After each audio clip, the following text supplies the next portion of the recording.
Welcome to the Undiscovered Gems podcast, hosted by NBA legend and business powerhouse Charles D. Smith, highlighting today's best and brightest business minds. Hi, and welcome. My name is Charles D. Smith, and I'm the host of Undiscovered Gems. Thank you for returning to another episode. We have here today Mr. Allan Philip Gold. Allan is a retired psychologist on the level of middle school and elementary school. He's done it for many years and has retired. But what Allan has found out over the years is the impact social media has on society, on parents, on the schools, and more importantly, on the children. And we will go into that today. Allan, welcome to the show. Good to see you again. Thank you very much, Charles. Great. So, Allan, we talked a little bit about your background. And you've retired and you're in a new space. So before we move forward, why don't you give the audience a little understanding of what you've done in the past before we start moving it forward? Okay. I had almost 50 years in my school district, an elementary and middle school district in Tiburon, California, which was a high socioeconomic population. But that didn't mean that many children didn't have a lot of issues that I had to deal with over the years. The gift to me was that it was a small district without a lot of bureaucracy that I had to deal with. So I could take advantage of any or many different opportunities to help out where I could, not just assessing students for learning disabilities and other disabilities, but also a lot of counseling, a lot of work with parents and teachers, and doing groups to help kids for a variety of reasons, social groups, divorce groups, and whatever came up that needed support from a school psychologist, I was pretty much able to do that. And I did that for many, many years and really loved what I did. Right. So based on your background, you've seen a lot. You've seen the good and the bad of the impact that social media has had or is having on this generation.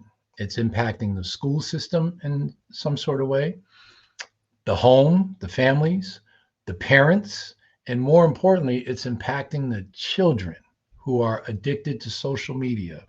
Just in a high level, Allan, can you give us a synopsis of your thoughts and how social media is just impacting our society? Well, it was a gradual impact that I observed little by little, probably starting maybe 15 years ago. And there are some advantages, but of course I'm an older person too, but there are plenty of disadvantages. What I've seen over the years are everything from addiction to games, which tended to be boys rather than girls, where they couldn't give up. And they would spend most of their time. I have worked with kids that really needed addiction therapy in order to be able to stop with those things. When I used to do my social skills groups, for example, and I would, these were for kids who had difficulty with social interactions, and we would work on skills, and we would start out with ups and downs of the day, which would be what was a good thing that happened this week and what was something not very good. And over time, at least for the last 10 or so years, the ups would be, I won a video game, or I lost my video games. Wow. I'll never forget, I wanted kids to say what kind of things they like to do outside. I like to bike ride, I like to play baseball or whatever it is. And those were all very fine things. And then there was this third grader once who said, oh, I love to go out on my patio and play video games. And so I Wow. became more and more aware of how addictive those were. Now that wasn't necessary, although some of them did involve social media, and they would play video. They didn't have that many friends, but they would make friends with people that might have lived on the other side of the country. And those were the people that they were more connected with rather than in a face-to-face school situation or playtime situation. I also noticed that the kids got really stuck on their telephones. I Mm. remember I was at Ashland, Oregon, with seventh and eighth graders a few years ago because there was more than a field trip. It was we went up there to see 3 or 4 plays, and I remember sitting with kids in the lobby of the hotel we were staying at, and everybody was on their phone and not interacting with each other. So it became very difficult to watch that happen. On the social media, what I saw more and more and more was depression and anxiety, often Mm. among girls because of the postings that kids would post, and a lot of bullying, a lot of concern that they weren't being liked, a Hmm. lot of fake um, presentations of themselves and other people. Um, so it became very, very stressful for young kids. In fact, like with fifth graders, even that young, we used to go to what was called outdoor education for 4 or 5 days, and they were not allowed to bring their phones. And the kids actually felt better interacting with each other and Sure. not having the phones. The other thing that came up, with parents, um, because for parents it's extremely difficult to manage that. Um, there was an organization called Wait Until Eighth. I don't know if it still exists, but it wasn't all that long ago where the principle was to wait until eighth grade to give kids smartphones. Now, I Mm. understand how parents like to be able to contact their kids. Uh, Right.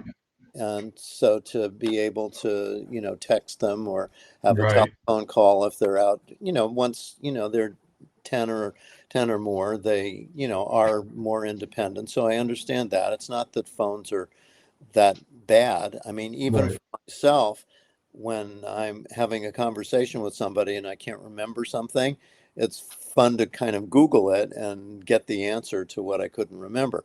But Sure. the other one of the main things that I worked with parents on was how to monitor that, how to delay as long as possible um, giving kids access, taking the phones away at nighttime because that affects sleep. If kids are on the phone, even Hmm. up to an hour um, before they go to sleep, it disrupts their sleep. But one of the things that I really like to talk about was parental values. Mm. Um, what kids, and how to really talk to kids about what they object to. It's not, oh, I'm your father, I'm your mother. Get off the phone. I'm just telling you what to do. And for example, whether it was the phone or the computer, kids would. It started out, kids like in seventh or eighth grade would find pornography, Hmm. and and parents would come to me. I don't know what to do. I don't know how my kid found this. And I said, use this as a teachable moment.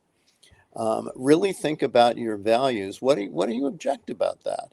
And, I worked with parents to say, okay, what is it about pornography that you're worried about your kid Right. looking at this age? And really, to be able to have that conversation with them, it's maybe your values are, or you understand that everybody doesn't look like this. This is not about relationships, it's just about sex. Um, and whatever values you have, and to Sure. say, yeah, if you have questions about sexual activity or puberty, ask me, we'll talk about it, but this is not the way to ask or to find out. The other Mhm. one is with violent video games. I mean, I saw for years Fortnite. I never played it myself, but Sure. kids even as young as fourth grade, in the social skills group, they would talk about, oh, I played Fortnite, and other really violent video games. And what are the parental values about that? It's one thing to play a video game that's kind of cartoons and Right. just kind of fun. Um, but with violent video games, you have to identify what do you object about that? Because there's some evidence that there's unable to predict who's going to actually be violent. But what it does is numb one's sensitivity to violence. Yep. And this is Yep. a violent world. I don't even go to violent movies anymore. Um, I just don't want to see that. And for kids to grow up with that violence is okay, you can kill anybody, you can crash cars into people. Um, I think, that all is uh, very damaging, Right. and the other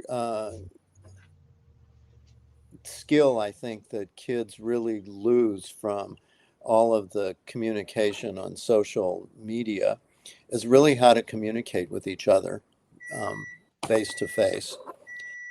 And I used to spend a lot of time with kids who would come to me because they were feeling bullied or feeling that their friends were posting things against them or saying they were mean.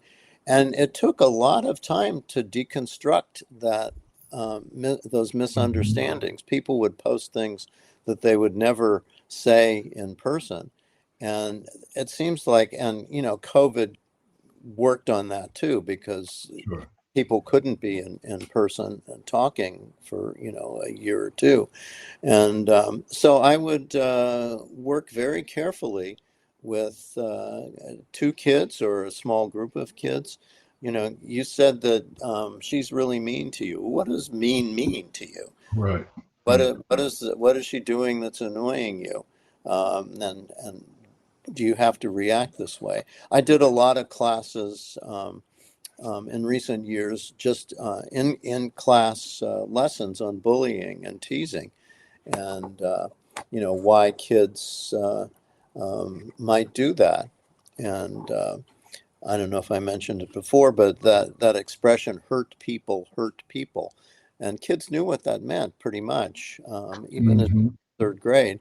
That if you're hurting, one way to deal with it is, it's not a good way to deal with it, but you go hurt somebody else. You're being bullied Right.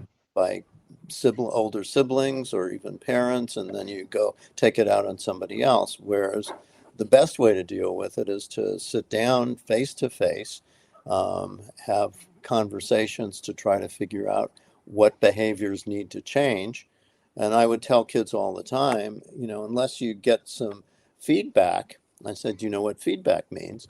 And if we can never change unless we get some constructive feedback. Uh, Right. and I would, like do little um, incidents with kids. I would tap them hard on the shoulder, and you could tell me, Dr. Gold, if I can't you just talk to me? It bothers me when you do that. And I say, "Oh, sorry, I Right.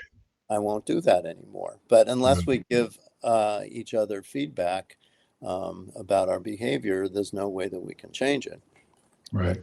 So let me ask you, you mentioned that, there's aspects of social media that are damaging, and engagement, uh, interaction, human engagement is very important. So let's start with the younger, the kids, the 2, the 3-year-old, the toddlers. You see so many parents now just, I was in at the bank, and a mother walks in, and 2 kids are probably 4 years old. They look like twins. One's a boy, one's a girl. They got headphones on, and they got pads in their hand, and they're walking with them, right? And she's standing in line, and they're just on these pads. My understanding, and you know best, is a kid's mind at a certain age is developing at a rapid pace. And it's my understanding that social media, these games and everything, it's debilitating to that. It's arresting that growth at that time. Can you Yes. talk a little bit about that? Yes, I totally agree with that. I mean, you think back to when you were a kid, and I'm older than you, we played, we Right. were creative. We could build things, we could draw things, we could interact with other people. We weren't just doing, Right. something on an iPad or something like that. And it really does. I think possibly, it could be, I'm not sure the research has actually shown that, but um, it can create attention deficit disorder, because it really does affect the brain, the constant playing on these machines. It also, in a larger sense, I think doesn't promote. Um, Sorry about that. okay. Helping kids delay gratification or be patient.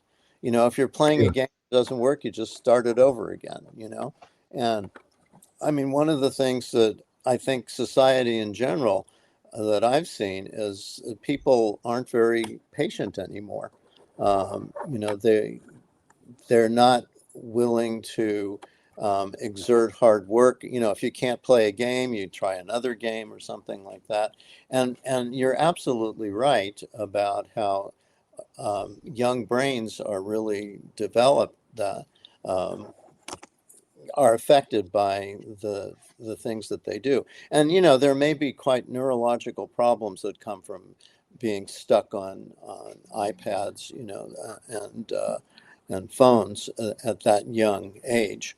Um, Yeah, and I think one of the things is immediate gratification, on yeah, the phones. that's it. Yes. Uh, and when you're out playing with your friends, there is no immediate gratification all the time, more or less than when it happens.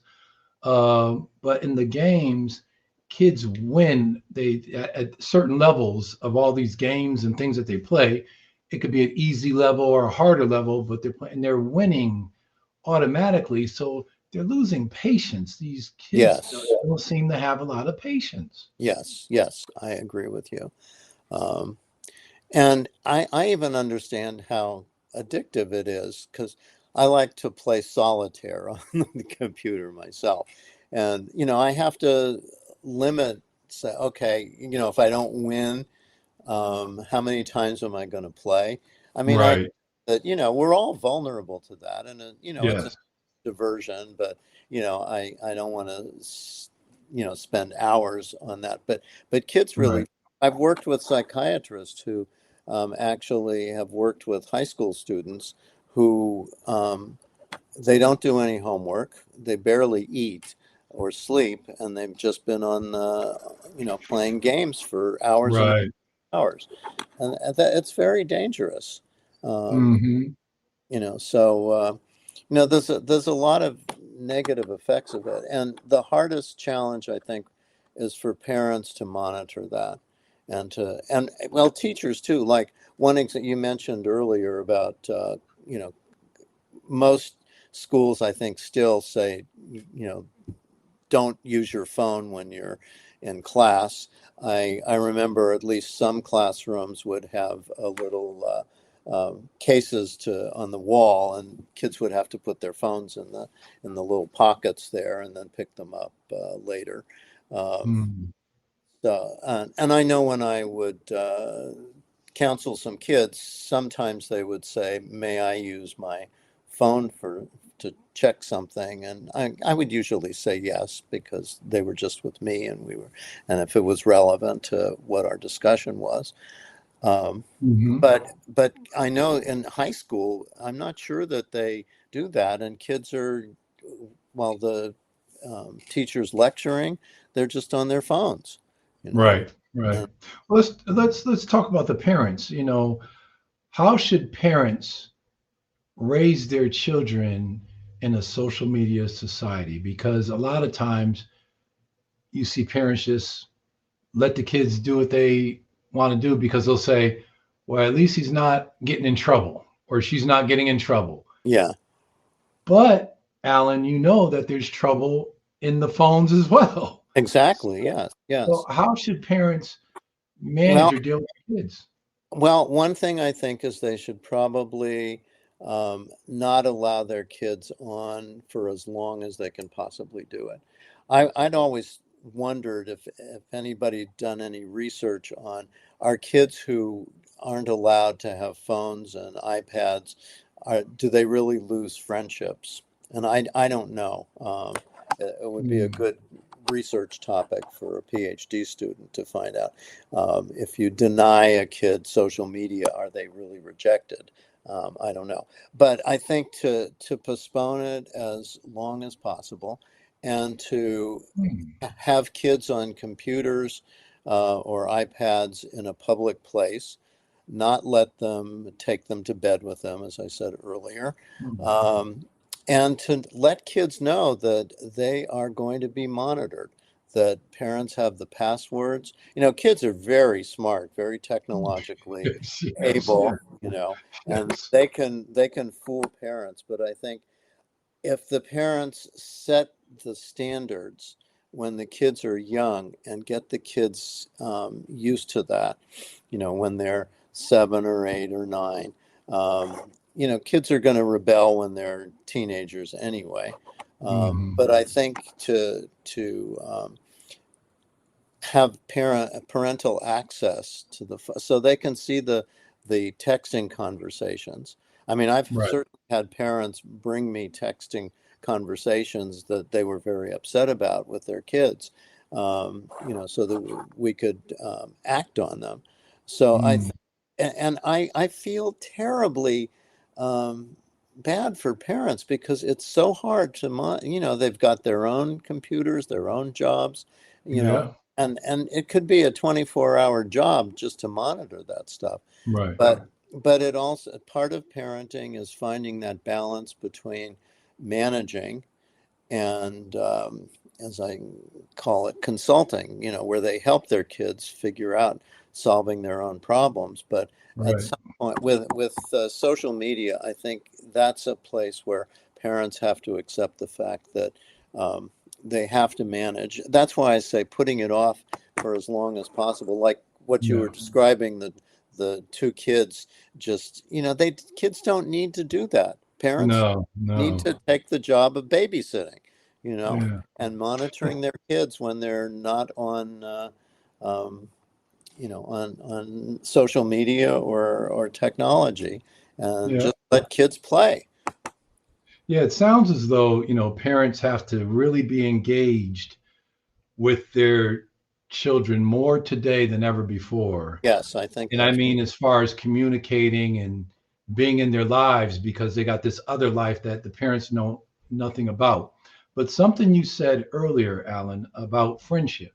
And I'll ask you, can children or teenagers really make or establish real friendships without human interaction?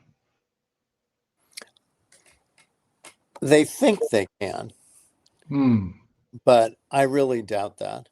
because the older I get, the more I realize how important communication is. And you don't have that in-depth communication uh, Right. on social media. You just don't. You Right. say, I mean, it's one thing to say, "Oh, I'll see you at 2 o'clock at the store," and just confirm that kind of thing. But if there's a real issue, it really needs deconstructing. And in order to build friendships, you have to talk about your likes and dislikes, your interests, your Sure. your values, and texting is pretty hard to do that. I don't even like Right. to text very, because unlike kids where they do it with both thumbs, I still do it with one of my fingers.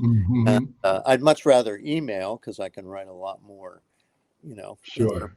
But still, if somebody will, a friend will ask a deep or a parent would ask a deep question, I'd say, I'll give you a call and Right. we'll talk in person, because particularly when you're communicating with somebody, topics are brought up, viewpoints are brought up, that it's very deep, and requires more discussion than Right.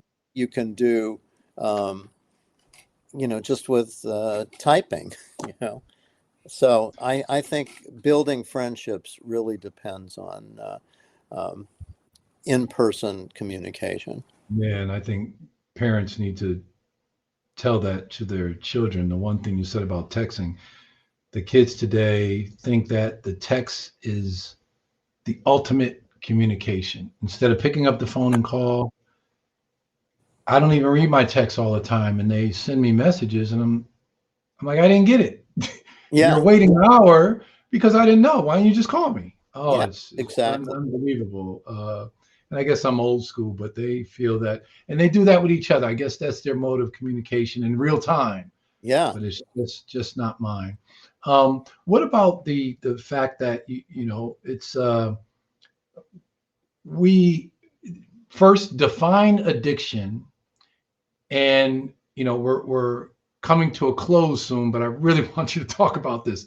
Define addiction and what that looks like on social media for parents to hear that. Well, addiction is when you can't give up something, whether it is gambling or drinking or smoking weed or um, narcotics or drugs and so on. It's feeling that you can't be who you are unless you're either doing those activities or Mm. on those substances. Right. And and with addiction, a kid feels that oh, I'm just not me unless I'm on my video games, or I'm spending all this time, communicating with my friends on social media and not being able to give it up. I Mm. used to, when I worked with kids on this issue, I would ask the parents to set time limits. Okay, you can be on your computer for half an hour, maybe not or half an hour on a school day, and maybe an hour on the weekends or something like that. I tried to make it a reasonable balance. And then I would ask the parents, I said, okay, if you give your kid a warning, okay, you've got 5 more minutes.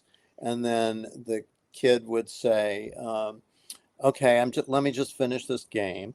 And then it was the time to stop. And so, oh, wait, I'm almost finished. And 1 minute becomes 2 minutes, becomes 5 minutes, becomes 10 minutes, becomes an argument, and the kid cannot get off. Right.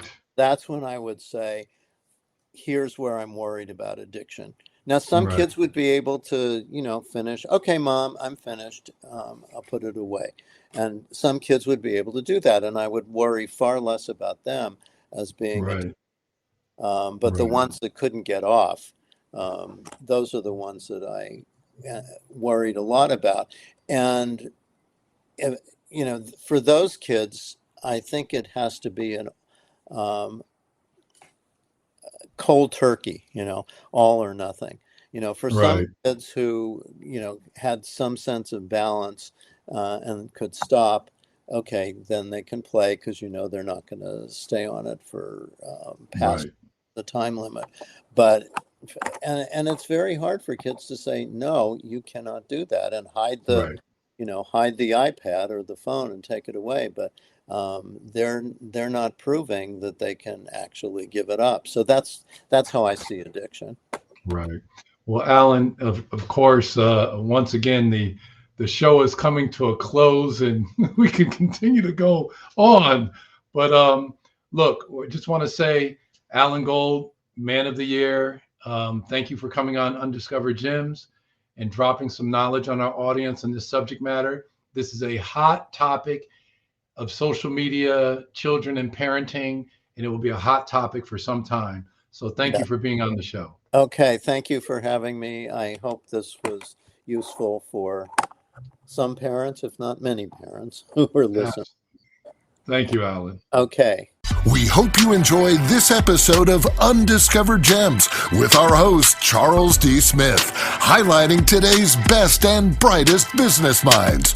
Brought to you by Pods Entertainment Group. For nearly 2,000 severely injured veterans, everyday life has become filled with barriers. Day-to-day simple tasks can become pretty daunting. I have to carry my chair up 2 flights of steps or have somebody do it for me. What scares me the most is just the falling. When I'm struggling with my house, I think, to have that one great barrier just knocked down, it's crucial. Home for Our Troops is a wonderful nonprofit that builds a Mortgage-free, fully adaptive, handicap-accessible house. And there's no catch. It'll be our very first home that we've ever owned. This is a game changer. This is where your life begins again. We need you to join us in completing this important mission. Please visit hfotusa.org and help build homes and rebuild lives. Because of you, everything's going to be okay.